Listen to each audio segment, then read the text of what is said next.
Welcome, Melissa. Thanks for having me, Joe. I appreciate it.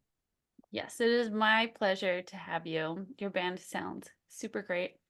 And I really like what you did with your latest album, um, with the Funeral for a King. And well, you tell people who you are and what you do. Hello, everybody. I am Melissa Pinion. I'm the singer for the epic doom band Stygian Crown. We're based in Los Angeles. We've been around since 2018. We have an EP and two full-length albums out with the support of Cruz del Sur Records. Cruz del Sur is holding it down. There have been Yes. so many rock goddesses on that label. That guy that runs that label, he is invited to the party. You can come up to the like Parthenon or wherever we're partying and I hang out. figured good place to do it Yeah, he's for allowed. sure. He is allowed there. And yeah, you play keyboards and you sing, right? Yes. Awesome, awesome. So, oh, and also, I mean, the band is probably still relatively young, but no member changes either. Solid lineup. Um, Actually, so the original lineup from the first album and the EP, we had a different bass player. And on this album, we have a new guy, Eric Bryan, who joined us. So it's almost the same lineup, just one difference. So Oh, okay. New bass guy. Welcome, bass guy. Um, yes. so when did you first realize that you loved rock and metal music and you wanted to create more of it? So unlike a lot of my bandmates, I come from a background of being in lots and lots of cover bands. I've been doing that most of my life. And so, but I've also been going to metal shows for a long time too.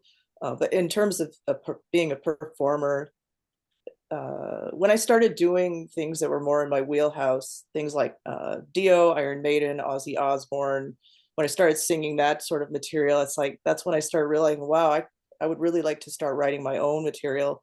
And so I've done some casual projects prior to joining this band.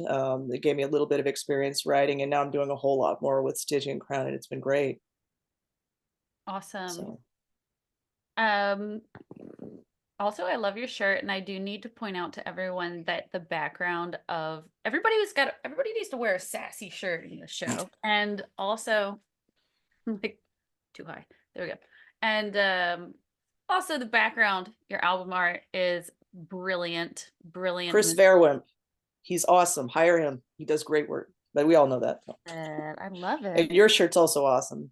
Thank you. It's the like only one where we don't have like a really hot Doro, and well, I mean we got a hot Doro on it still, but she's not Yeah. right in the front with the boobs out.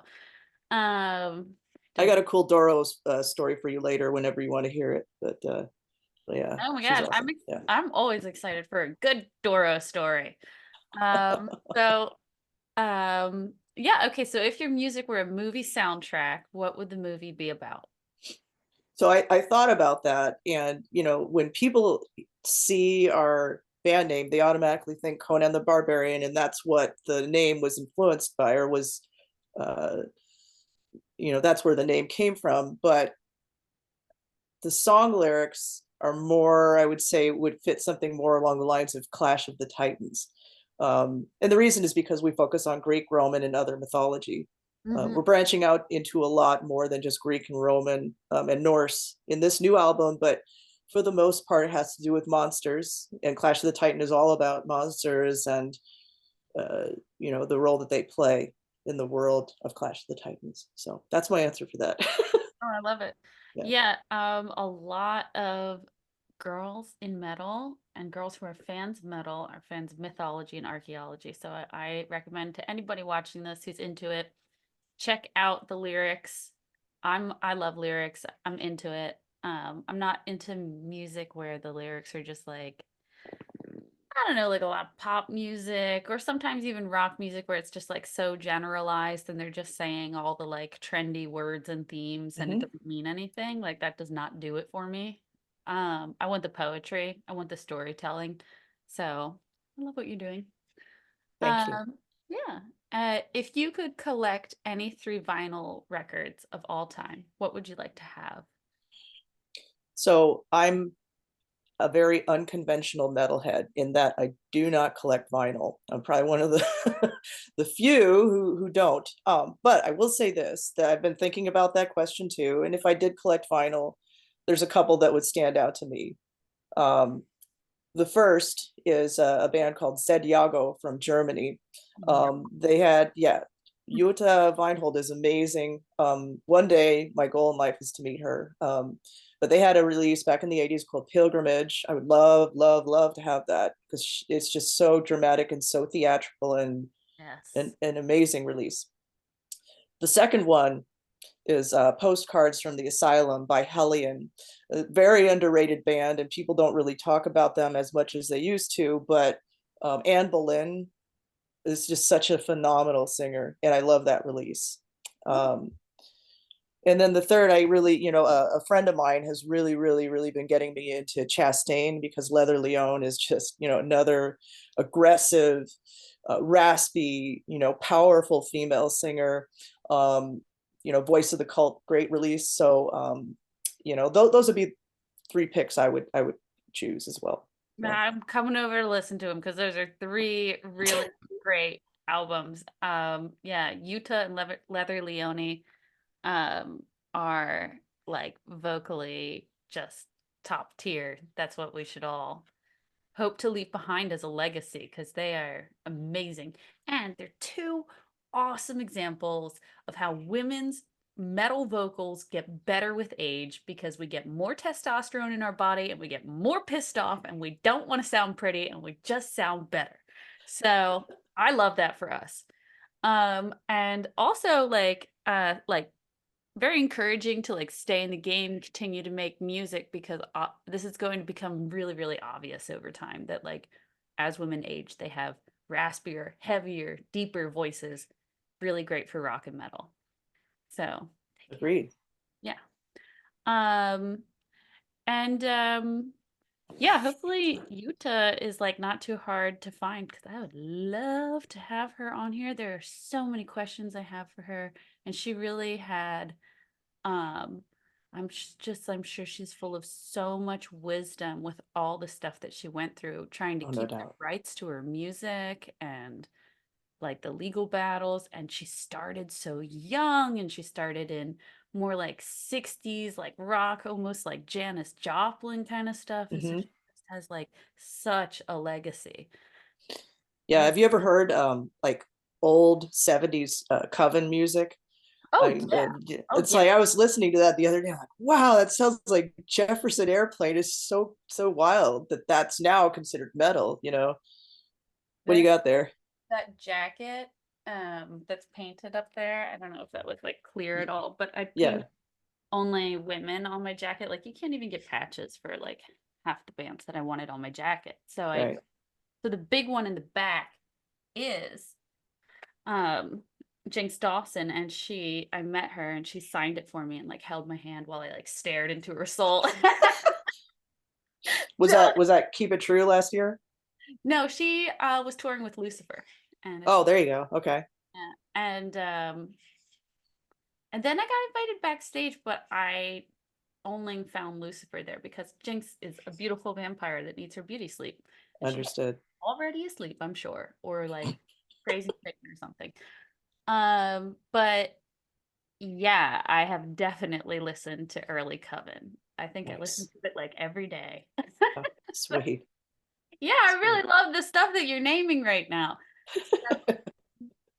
And here's another great question for you then. If you could Yes. play a world tour with any three bands alive today, who would you choose? And is there any city you would like to play most of all?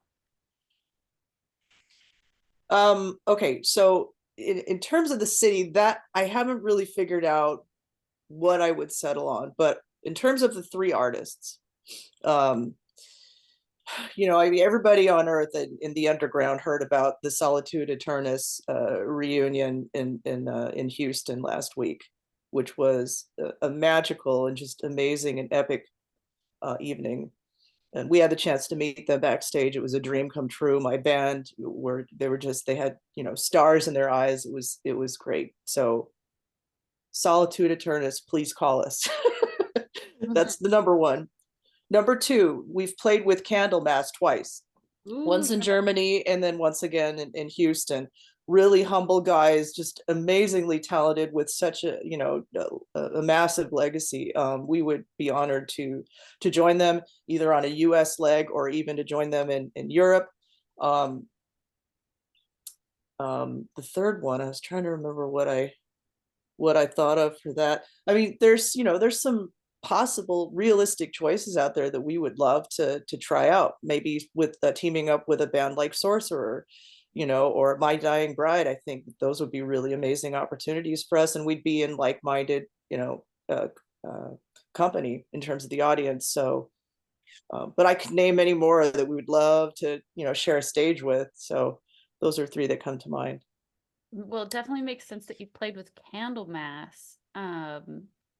And yeah, hopefully I get to catch you playing with them. I saw them at Muscle Rock last summer. Bassist has like perfect style. It's just basically like me if I was a man, because I love like big eyewear, and he really is the king of eyewear. Yeah, Spectacles. So, yeah. and he's got like the big wavy blonde hair. But let's see. Okay. Ooh, In looking back. terms of a city, I don't know. I mean, we've kind of got our eye on just Europe in general right now. We would love to set up some sort of a tour with one of those bands or other bands to support through Europe. We're thinking, you know, of Paris and just anywhere really. It's wide open. We've played Germany, we've played Greece, we've played all, you know, a lot of places in the U.S., but it's wide open. We are not closed-minded to any potential place. Yeah, I think that most people do broadly answer um that like they're very open to location for that question. I'll have to edit it. Also going back to the vinyl question, lots of people who have come on have sort of started the answer to that question by excusing themselves for either like not being like really into like first edition from this like mix, blah blah blah. And it's like I don't even want to know that stuff. I just want to know what you like. So, and what people should buy Okay. for you. Yeah, what should they buy for you when they come to your show and they want to give you a present because they love you so much and it's tidings for the goddess? Like, we need to know what you want. That's all.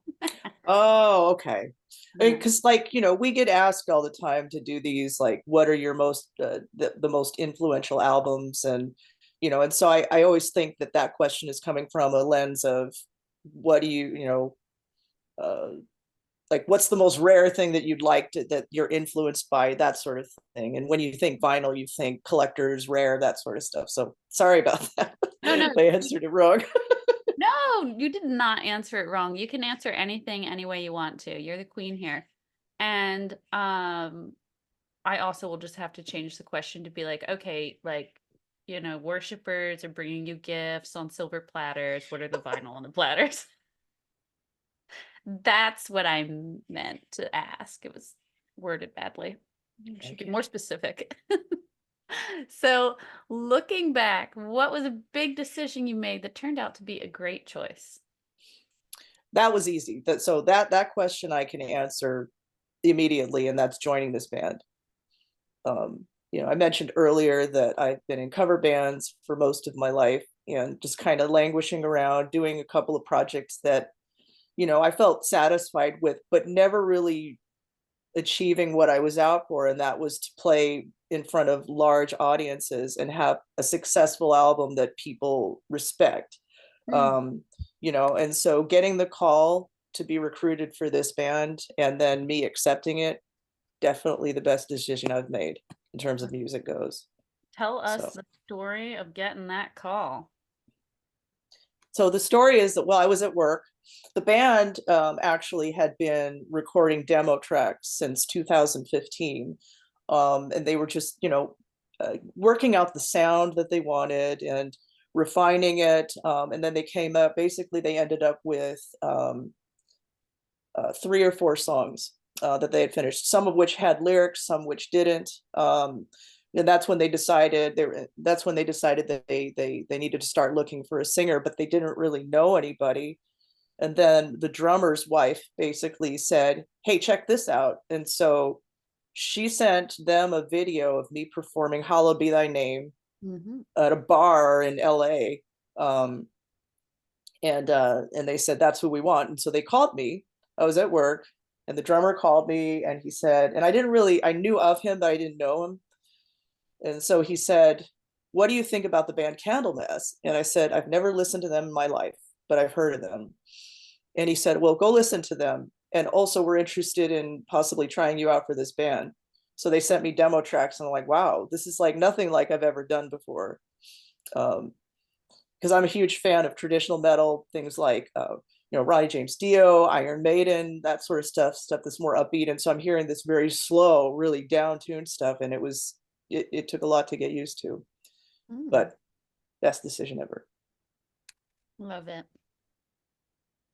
But also kind of like funny to get a phone call from someone that you're like acquainted with where they're like asking you about a band that you like maybe don't really like get that like into at the time, and then them also be like, but also if you like them. Yeah, it was random because we had this common friend named Bob that he was one of these guys, like, I don't know if you ever had a friend like this who kind of rallies everybody together, keeps everybody together like the glue. That's what Bob was. And so I knew of our drummer Rhett because he was also friends with Bob. Um, and so, but we weren't friends on Facebook. And then he all of a sudden friend requests me and then sends me a message. And I'm like, this is really weird. But yeah, so that's how it all happened. I tell interviewers that all the time, and it's kind of an interesting story. Yeah, definitely. What is your favorite gear or stage wear that you own? Okay, so here's what I'll share the screen. Let me see here. This. Sorry. No, Try to. fine. Oops. Share screen. Share. Okay. Can you see this? I can see it. Okay, so this is what I wore at Hell's, or sorry, this is what I wore at Up the Hammers in Athens, Greece. I've only worn this outfit once before. That was at Legions of Metal in Chicago. I added this belt in the middle just to kind of cinch things up. Um, uh, Here's another angle of it. Cool. Yeah, real Looks like a comfy simple. belt. Yeah, I got this on Etsy. It's a really nice custom made outfit. Also Doc Martens. Um, and then so here's another shot with the Doc Martens in the band. And then here's another one. Okay, so this was Hell's Heroes. Hmm. I've been lately coming out with this samurai mask and just some standard lace-up pants, and then a Candlemass shirt. You can't see it there, but you can kind of see it there. This was at LA Gates of Metal. Mm-hmm. So nothing like super fancy. Like I have some, the spikes and stuff. One thing I also wanted to share with you is that at Hell's Heroes, I ran into a lot of your previous guests. Yes, I Um, love this picture. No, this is actually how I found you for this episode because I was like, I know everybody here except her, so she's got to come on the show now. yeah, so here's the story with this. So So take we had pictures just with finished our set. What's that? so for everyone watching, take pictures with the other rock goddesses.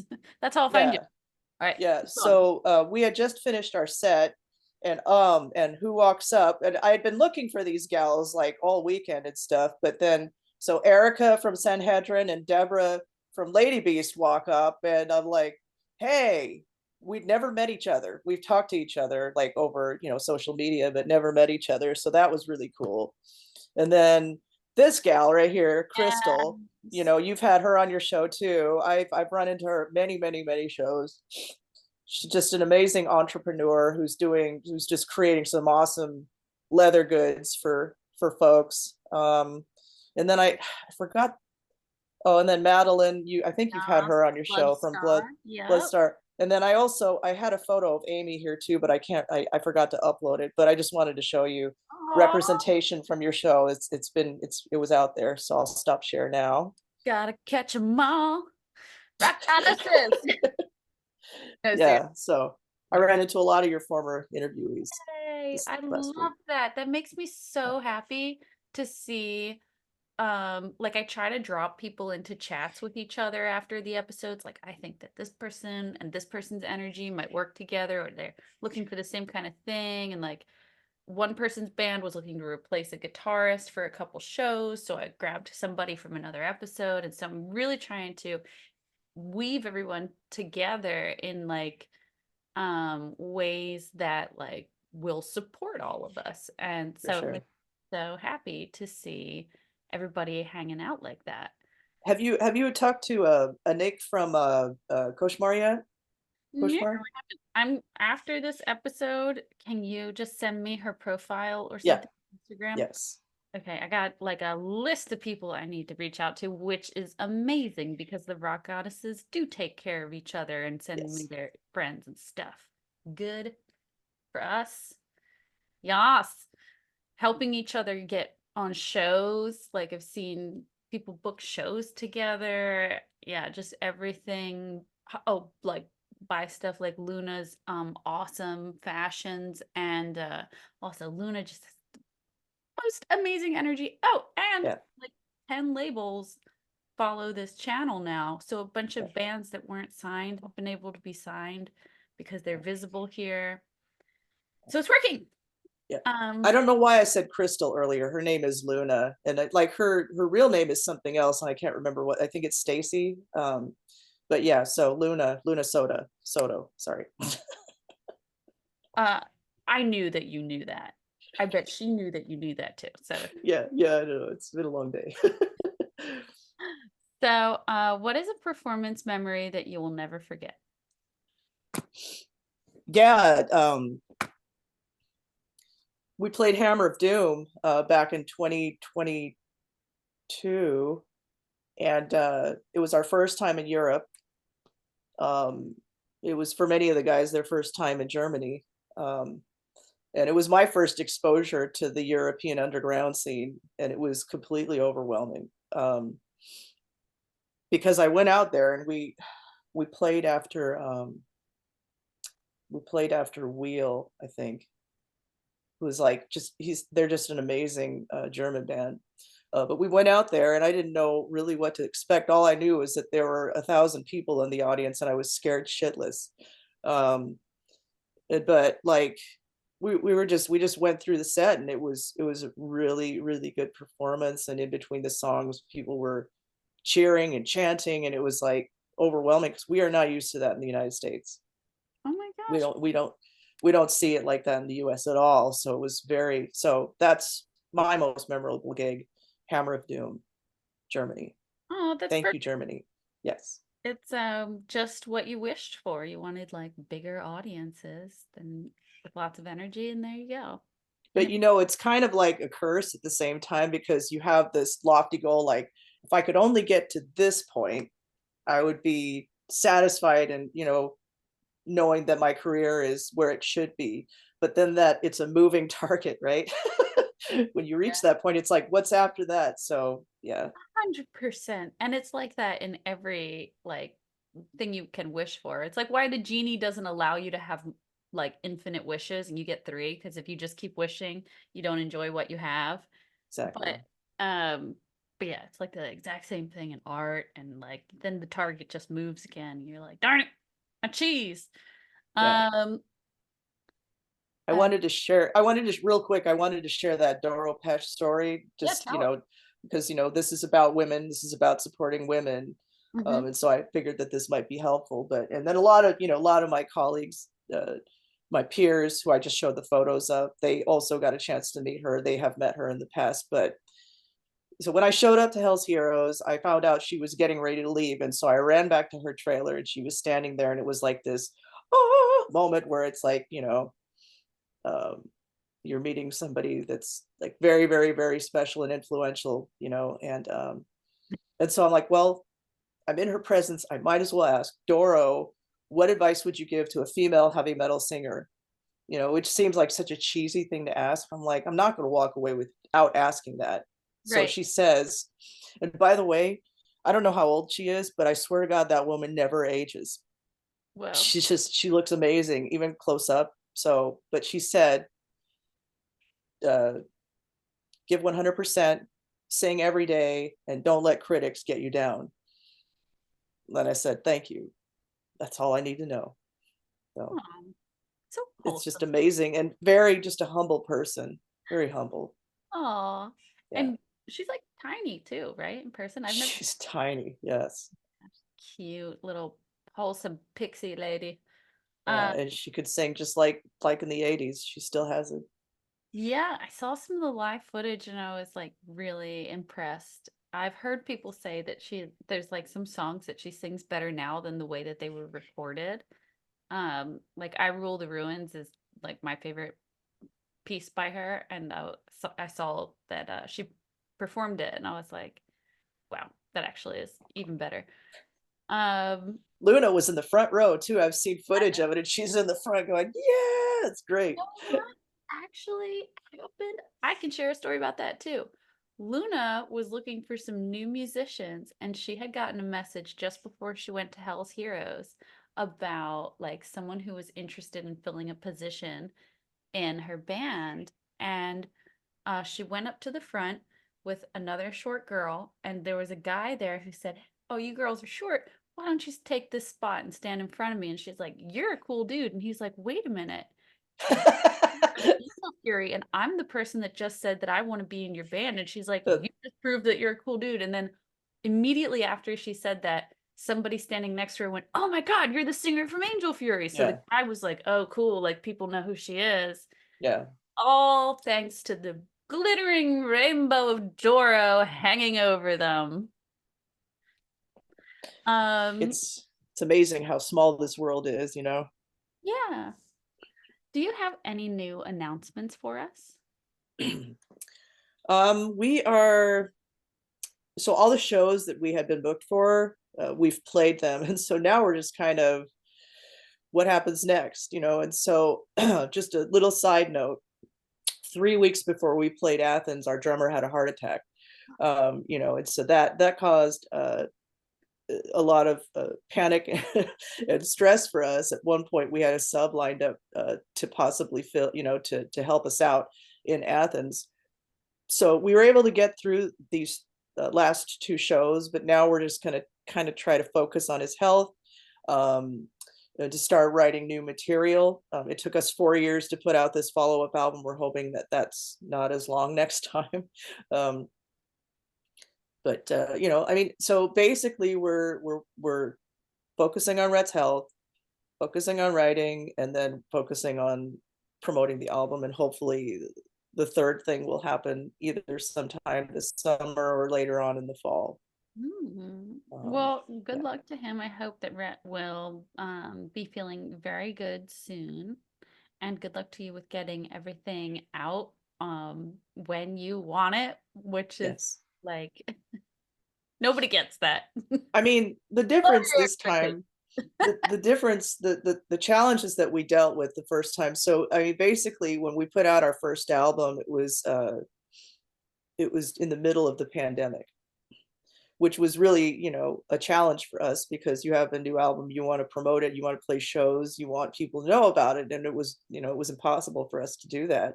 Mm. So I feel like we're experiencing, you know, with this new album, we're experiencing what we should have experienced back in 2020 when we put out the first album, but did not get the chance to. So I'm hoping that that means a lot more shows, hopefully some short tours. You know, I talked with Erica a couple of weeks ago, just, you know, we're talking about the possibility of a West Coast tour at some point, maybe in the fall with Sanhedrin. So we're working on some ideas. You know, for like 3 days, Code Blue has been stuck in my head. I woke up with that Sanhedrin song, like just Hmm. Code Blue, I think I want you, and I cannot get rid of it. Yeah. So, That's the thing, that that band has like so many talents, but I think that's one of the main things is that they write an amazing chorus that sticks with you, you know? Yes. Yeah. Very good songwriters. Mm-hmm. Um, okay. Well, I love that you're shopping for opportunities. That's like where you are in things now, and that you're like working on a new album. Super excited. What do you think with your next album you might like to tinker with and maybe like try doing a little differently, or did you hear anything new that inspired you? I I don't know. I would love to, this album was a lot more experimental than the first one because we had things that we didn't have before. There was a lot more keyboard, there was violin, there was a ballad, a piano ballad, which was not even my idea, but it was something that it was Rhett's vision that led to that song. I mean, so I think that we just basically want to always keep our mind open to new possibilities. We're always listening to our idols for inspiration for ourselves. So that means spending a lot of time listening to Candlemass, Bowl Thrower, My Dying Bride, all of the people that we are influenced by. Mhm. Um, and that'll just lead us down the path of where we want to go, and hopefully we can continue to refine and find our voice. you know Love it. Where can people listen to your music and follow what you do? we're located on Bandcamp, so that's stygiancrown.bandcamp.com. Okay. And next Bandcamp Friday is April 5th, everybody. That's when we want you to shop. I've decided to like start including that in all the episodes. Let That's everybody very know it's good. like We shopping day. appreciate that. Yeah, of course.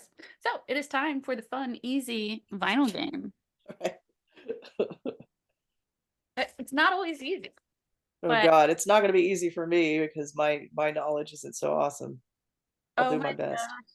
I, well, I just hope that I picked stuff that will be hard for you to pick between. So, let's see. Okay, hoaxed or Kate Bush?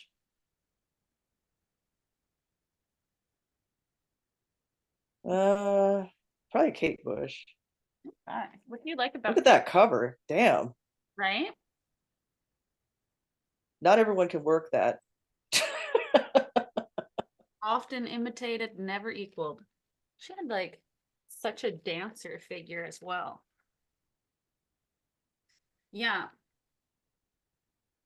Very good. Um, Cher or Coven? Oh God, that's hard. I don't know, man. I love Cher. I'm always gonna go with Cher All right, tell us what you love about Cher. because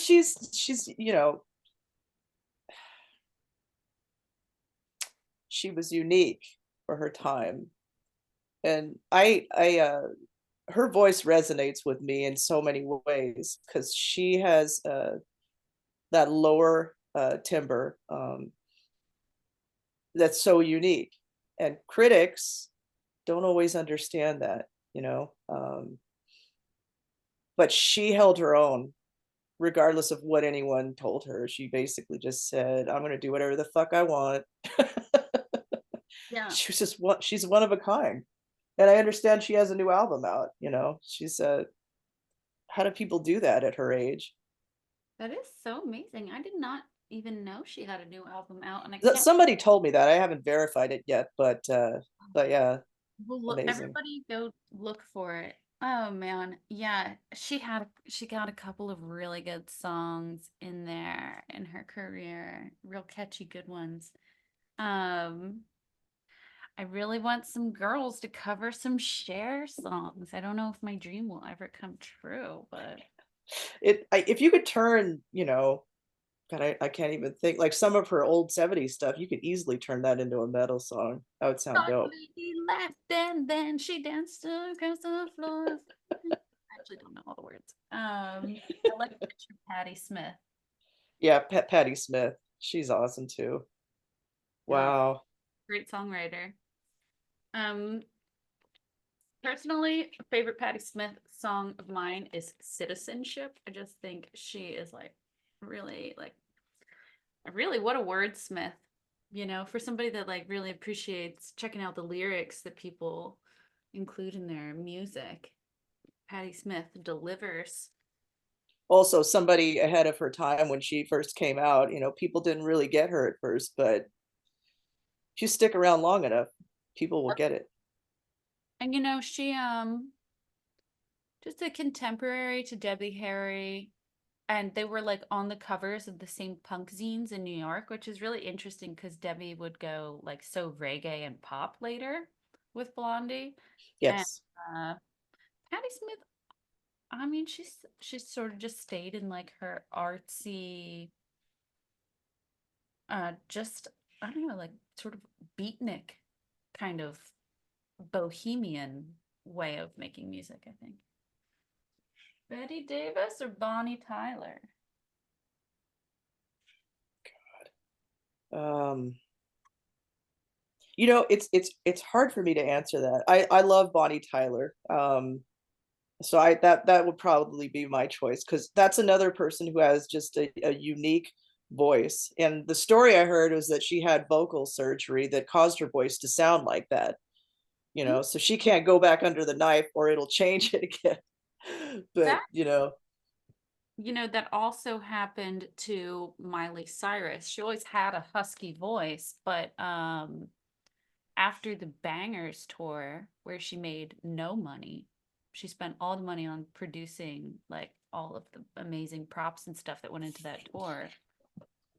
Um, yeah, she had the surgery and she's got a new voice, and people is like, that so that's what led to what she sounds like now? yeah, and I think that Miley Cyrus is really interesting and misunderstood because like the Bangers era was like so different from the Hannah Montana moment, but she was Yes. into a horrific contract with Disney. Disney is just like a child eater. They just, Mm.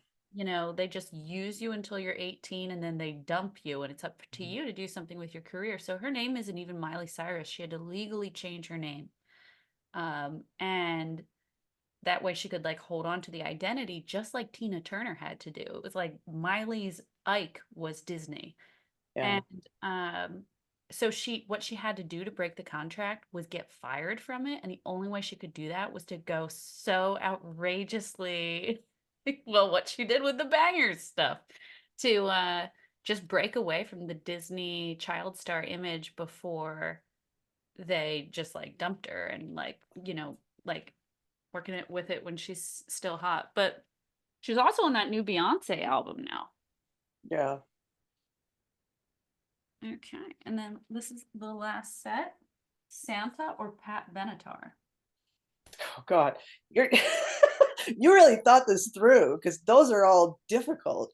But I would go with Santa. And what's interesting about that is I didn't even know who that was until our first album came out, and everybody started mentioning this band in terms of comparing singers. I'm always, people are always comparing me to other singers, because people understand artistry a lot better when they can compare it to somebody that they know. Hmm. But yeah, so then so I became familiar with Santa as a result of commenters. But yeah, just an amazing, amazing band. That is Nothing wrong with Pat Benatar. She's awesome too. so interesting. Like finding out who people decide to compare you to once you've released music. Because like, I don't know, like most women in metal get compared to Doro Pesh. Nobody sounds like Doro Pesh. And it's like, so when people say that, you know that they're just like a poser that doesn't listen to enough metal to be able to differentiate one female singer from another. Crawl back under your Yeah. rock. And Uh, I yes, think it's funny because I get compared to both men and women. And it's like it's interesting, and I would love to see like the thought process that goes through people's heads, when they hear it. Because like I think the last review I said, you would never know that this was a woman at first listen.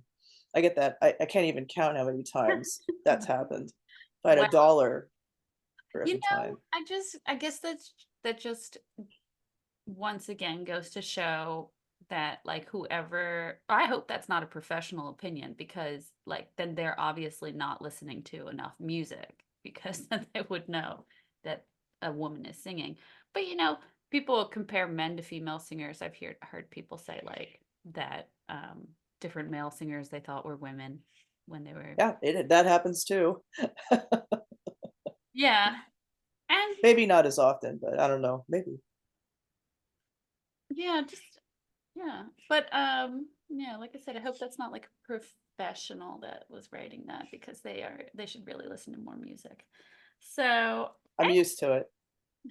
I'm used to it. If you would laugh how many times I go through the drive-through and they say, "Oh, thanks, thank you, sir.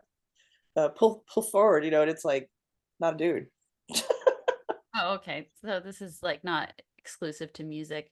No, it's in everything. Whatever. Yeah, So that's it for today. Thank you so much, Melissa, for coming on the show and being a part of it, and sharing your stories and your aspirations. thank you, Joe. I appreciate the opportunity, and I also wish you the best in all of your aspirations because you have many. I've read your bio on your website. Amazing Oh, work thank you're doing. you. Too much going on. All right. Bye. Bye Thank bye. you.